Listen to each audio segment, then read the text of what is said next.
Hello friends, good evening. এখন আমি এসেছি পান্ডুয়ার মেলা। খুব ঐতিহাসিক, খুব প্রসিদ্ধ ফেমাস একটা পান্ডুয়া মেলা। আজকে একটা নতুন ব্লগ নিয়ে চলে এসেছি আপনাদের সামনে পান্ডুয়া মেলাতে। আজকে পান্ডুয়া মেলার কিছু দৃশ্য আপনাদের দেখাবো। পান্ডুয়া মেলা, এটা আবার গজার মেলা নামেও পরিচিত। এটি মিড জানুয়ারি অর্থাৎ পয়লা মাঘ থেকে শুরু হয়ে পুরো মাঘ মাস ধরে হয়, 1 মাস ধরে এই মেলাটি হয়। এটা আগে পান্ডুয়া যে ঐতিহাসিক মিনার, সে মিনার চত্বরেই এই মেলাটি বসত।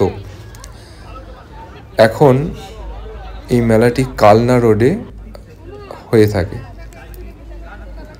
এই মেলাটিকে ঘিরে পার্শ্ববর্তী অঞ্চলে খুবই উৎসাহ এবং উদ্দীপনা দেখা যায়।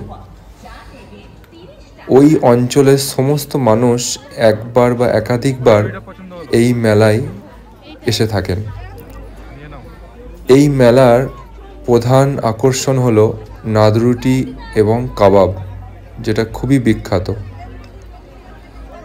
এছাড়াও এখানে কাঁচের চুড়ি, চুলের ক্লিপ, রিবনস, মেয়েদের আরও নানাবিধ জিনিস, তাছাড়াও খাবারের মধ্যে বাদাম, গরম জিলাপি, ফুচকা, ঘুগনি, মোমো ইত্যাদি বিক্রি হয়ে থাকে। এছাড়াও এখানে ড্রাই ফিশও পাওয়া যায়। এবং এখানকার নাদরুটি এবং শিক কাবাব দেখছেন বন্ধুরা যে কীভাবে মানুষজনের ভিড়, মানুষজন কীভাবে লাইন দিয়ে এই নাদরুটি বা তন্দুরি রুটি কীভাবে তৈরি হচ্ছে দেখতে পাচ্ছেন আপনারা।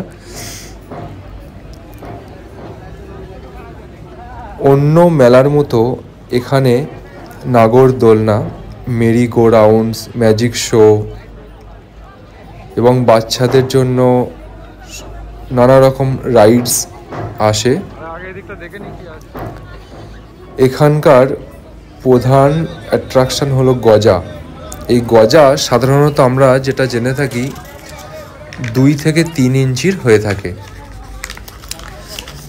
কিন্তু এই মেলাতে যে গজাগুলি পাওয়া যায় সেগুলো হচ্ছে জাম্বো সাইজের। এখানকার কারিগররা জাম্বো সাইজের গজা তৈরি করে থাকেন, যেগুলো খুবই সুস্বাদু হয় এবং যেগুলোর এক একটি সাইজ 8 থেকে 10 ইঞ্চি পর্যন্ত হয়ে থাকে। এটা শোনা যায় যখন কুইন ভিক্টোরিয়া উত্তর কলকাতায় শোভাবাজার রাজবাড়িতে এসেছিলেন, তখন তারা 2 ফুটের গজার অর্ডার দিয়েছিলেন। এই মেলাটিতে আসতে গেলে যদি আপনারা ট্রেন লাইনে আসতে চান তাহলে হাওড়া বর্ধমান মেন লাইনে পান্ডুয়া স্টেশনে নেমে টোটো বা অটো বা ক্যাব বুক করে 10 মিনিটের পথ, আর নিজেরা প্রাইভেট গাড়িতে এলে বা রিজার্ভ করে এলে জিটি রোডে পান্ডুয়াতে এসে পান্ডুয়ার যে কালনা রোডের যে মোড় সেইখান থেকে 5 মিনিটের পথ। ধন্যবাদ। আশা করি বন্ধুরা আপনাদের এই ব্লগটি ভালো লাগছে। আরও কিছু মেলার সুন্দর